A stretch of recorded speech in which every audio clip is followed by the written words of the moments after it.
selepas dipercayai dipaksa menyertai kumpulan haram itu. Tuai remaja 20 tahun yang aktif meragut warga Seorang emas lelaki yang merupakan ahli kumpulan 来开一片拿刀。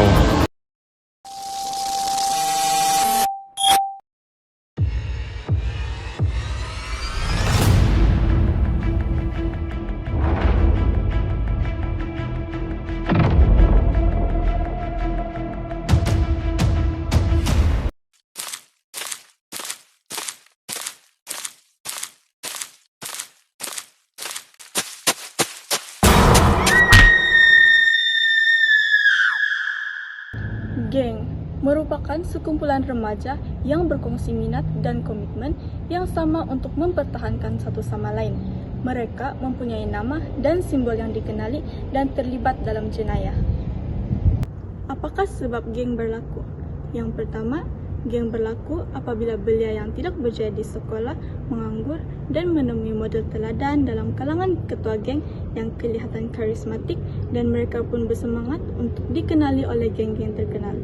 Yang kedua, melalui program TV dan muzik rap yang mengambil perhatian dan memberikan mereka glamour tertentu. Yang ketiga, komuniti dan kejiranan di tempat tinggal golongan muda tidak menyediakan aktiviti dan peluang yang setanding dengan daya tarikan geng. Terdapat dua langkah mengurangkan dan mengawal kegiatan geng, yaitu dengan kawalan proaktif dan kawalan reaktif.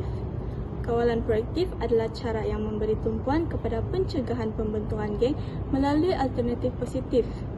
Manakala kawalan reaktif adalah cara pelaksanaan tindak balas sistem keadilan yang tegas. Namun, apakah halangan belia untuk mencapai kejayaan akademik? Yang pertama, kurangnya minat pelajar dan ibu bapa. Yang kedua, persediaan yang lemah untuk kemasukan ke sekolah. Yang ketiga, tiada tempat yang tenang dan sumber di rumah untuk belajar. Yang keempat, pengaruh rakan sebaya yang menarik belia ke arah wang muda. Dan terakhir, yang kelima, kekurangan teladan dewasa yang positif. Banyak faktor yang menghalang murid untuk mencapai kejayaan. Jadi, pihak atasan juga bertanggung jawab dalam mengurangkan dan mengawal aktiviti geng. Terdapat 3 pendekatan, yaitu yang pertama, membangunkan unit perisikan kumpulan ataupun lebih dikenali sebagai geng intelligence. Yang kedua, membuat senjata yang tidak mudah didapati. Dan yang ketiga, menghukum pemimpin tegar geng dan mengasingkan mereka daripada belia lain melalui institusi.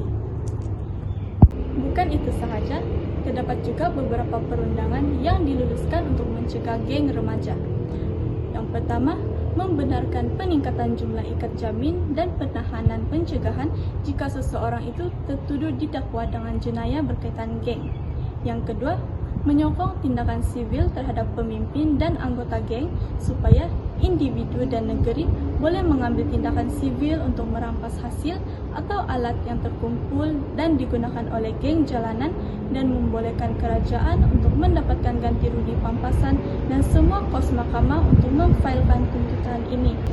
Yang ketiga, membenarkan remaja yang dituduh melakukan jenayah berkaitan geng untuk diambil cap jari dan gambar serta memerlukan ahli dan pemimpin geng yang disabitkan dengan kesalahan berkaitan geng untuk mendaftar dengan pegawai penguatkuasa undang-undang tempatan apabila mereka dibebaskan semula ke dalam komuniti.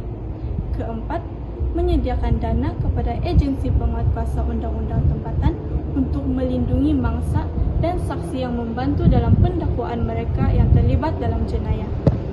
Ingatlah, waspada terhadap geng remaja di kawasan kita. Awasi anak-anak, pantau pergaulan mereka dan laporkan kegiatan mencurigakan kepada pihak berwajib.